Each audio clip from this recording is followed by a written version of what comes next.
The movie opens at night. A woman named Andrea is running through an empty office building like something is chasing her. But here's the thing. Nothing is chasing her. The hallways are completely empty. She's terrified of something that only exists inside her own head. She reaches the elevator, steps inside, and her phone rings. Blocked number. She answers it anyway. A calm male voice says just a few words. And the moment she hears them, her eyes go completely blank. Like someone switched her off. And suddenly, to her, the walls of that elevator start closing in. Crushing her. She's screaming, clawing at the walls, gasping for air. But the elevator is perfectly fine. Nothing is moving. Nothing is wrong. The next morning, the doors open. Andrea is dead on the floor. No drugs. No injuries. No signs of a struggle. Her heart just stopped. She was literally scared to death by something that wasn't even real. And that's how this movie starts. Now we meet our main character. Her name is Jenn. She's a software engineer living in Portland. A while ago, she had a stillbirth. Lost her baby. And that grief destroyed everything. It ruined her relationship with her fiancé Brian. She called off their engagement, quit her job, and has basically been sitting at home drinking ever since. Her best friend Gina is not okay with watching this happen. So she drags Jenn to a house party. Jenn shows up holding a dead houseplant. That pretty much tells you everything about where her head is at. At the party, she runs into Brian. It's awkward. It's painful. Nothing gets resolved. But then Gina introduces her to someone new. A man named Dr. Collin Meade. He's handsome, he's calm, and he listens to Jenn like she's the only person in the room. He's a hypnotherapist. He specializes in getting into the deep parts of the mind and clearing out whatever's blocking you. Jenn says no thanks. She's a software engineer. She thinks hypnosis is a magic trick for gullible people. But her life keeps getting worse. She hits rock bottom. And eventually she picks up the phone and books an appointment. She walks into his clinic and it's all glass and clean lines and soft lighting. Very expensive. Very calm.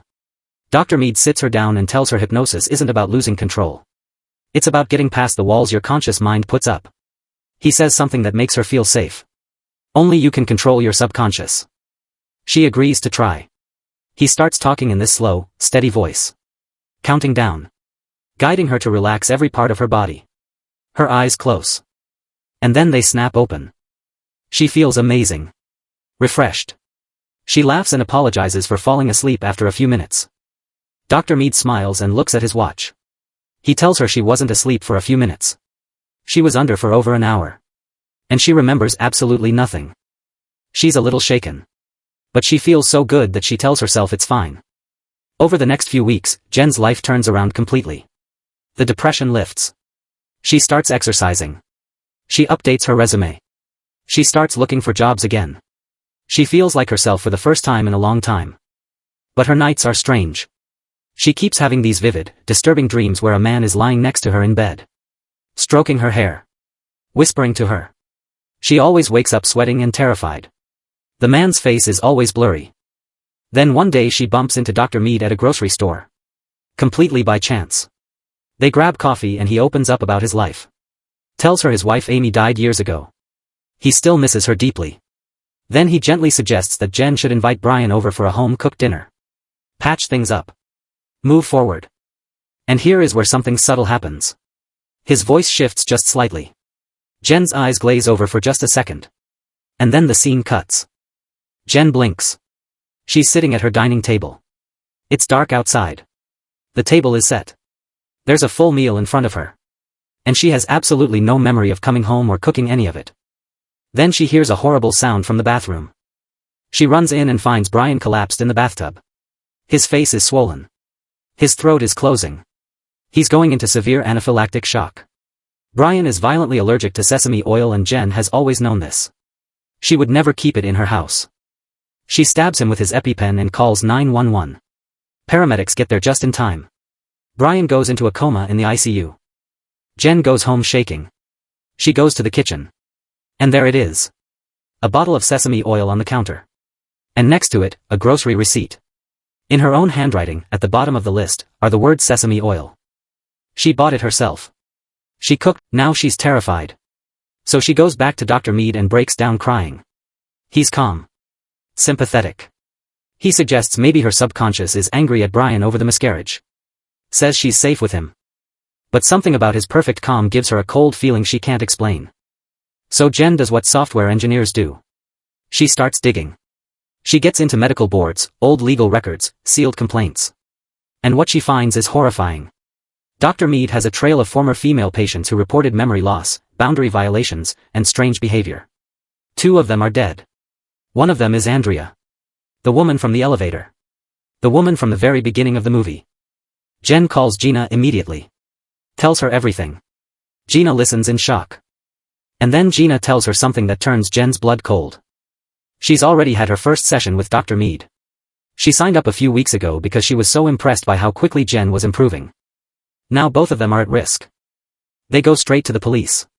They get assigned to a detective named Wade Rollins. He's sharp, experienced, and skeptical. Because how do you prove someone committed a crime using hypnosis? You can't exactly take that to a judge. But Rollins is the detective who investigated Andrea's death. He was always bothered by it because there was no explanation. No drugs. No physical cause. Just a woman who died of fear in a working elevator. He listens to Jenn. And he believes her. But he tells her they need hard evidence. Audio. Something recorded. Something real. So Jenn does something incredibly brave and incredibly dangerous. She goes back to Dr. Meade for another session. This time with a voice recorder hidden in her bag. She sits down. He counts her under. She disappears into the trance. When she wakes up, she grabs the recorder, gets to her car, puts in her earphones, and hits play. And what she hears destroys her. While she was under, completely unguarded, Dr. Meade asked her quiet, careful questions. And Jenn's own voice, flat and robotic, answered every single one. She told him about the research she'd done on him. She told him about Rollins. She told him about the plan to catch him. She handed him everything. She calls Gina immediately. Gina is driving on the highway. Jenn is trying to explain that they've been exposed when Gina's call waiting clicks. Blocked number. Before Jenn can scream at her not to answer, Gina switches over. Dr. Meade's voice comes through her car speakers. He says those same words from the beginning of the movie. The trigger phrase. Gina's eyes go blank. And because Gina is terrified of spiders, her mind conjures one. Huge. Real to her. Crawling up her shirt and onto her face. She loses control of the wheel. The car smashes through the guardrail and flips down an embankment. Jenn is still on the line. She hears all of it. The screaming. The metal. And then nothing. Gina is gone. Now Rollins goes on the offensive. He goes to Meade's office to lift his fingerprints and run them through federal databases. Meade figures out what's happening. That night, Rollins walks into his home and gets attacked. A woman with a knife comes out of nowhere. He fights her off, barely. When he pins her down and turns on the lights, he recognizes her. She's one of Meade's patients. Completely under his control. He used her like a remote-controlled weapon to try to kill a police officer. Rollins survives but ends up in the hospital. Jenn visits him. She's desperate. Brian is in a coma. Gina is dead. Rollins is hospitalized. And Jenn knows that at any moment, Meade could call her phone and make her walk off a bridge. Rollins refers her to Dr. Stella Graham. A police hypnotherapist. No nonsense. Clinical. The complete opposite of Meade. Dr. Graham puts Jenn under in a safe, controlled setting and tries to locate Meade's triggers inside her mind. But the moment she gets close, Jenn starts convulsing. Her heart rate spikes into the danger zone. Dr. Graham pulls her out immediately. She explains what happened. Meade planted a fail-safe. If anyone tries to look at his programming or remove it, Jenn's body attacks itself to protect his secrets. But before the seizure pulled her all the way under, one small fragment of memory broke loose. A street address. And a name Meade had spoken of with something close to worship. Dr. Xavier Sullivan. Meanwhile, Rollins gets the fingerprint results back. The man calling himself Dr. Collin Meade does not exist. His real name is Julian Sullivan.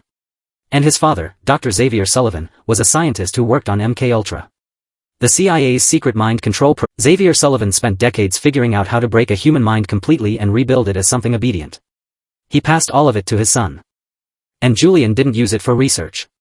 He used it for something much darker and much more personal. After his wife Amy died, Julian broke. He started finding women who looked like her. Same build. Same face. Same energy.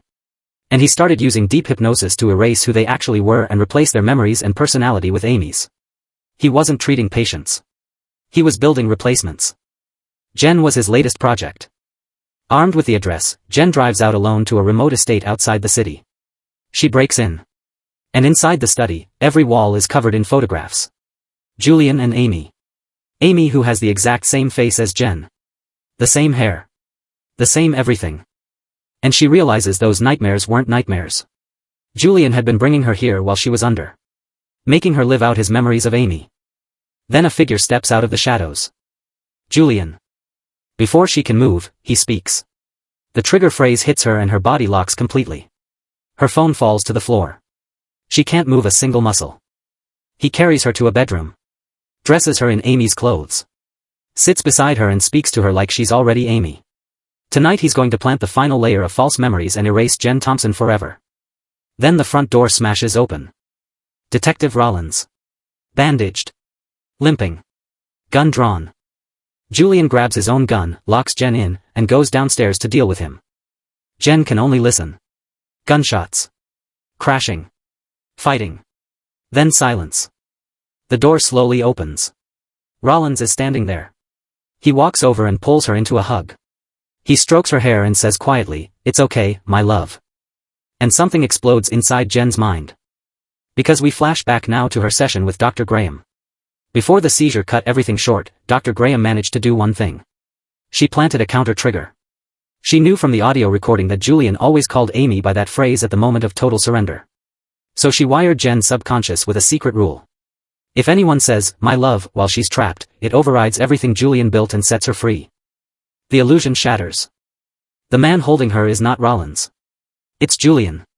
He had made her hallucinate the detective to keep her calm and compliant. The real Rollins is collapsed and bleeding in the hallway. She pretends for one more second. As Julian leans in, she reaches past him into the hallway, grabs the backup pistol from Rollins' ankle holster, pushes Julian back, and shoots him in the chest. He staggers. He looks genuinely shocked. And then he falls. A few months later. Rollins gets out. He's a lieutenant now. Promoted for what he did. He's walking with a limp but he's smiling. Jenn asks about Brian. He tells her Brian woke up from the coma. He's out of the hospital. He's going to be okay. She gets into the car. They drive away. And the camera holds on Jenn's eyes. Clear. Sharp. Completely her own. A woman who had her mind turned into a weapon against herself and had to fight her way back out from the inside. If you made it this far, drop a comment below. Would you survive if someone could hypnotize you with a phone call? And if you enjoyed this breakdown, hit like and subscribe. I'll see you in the next one.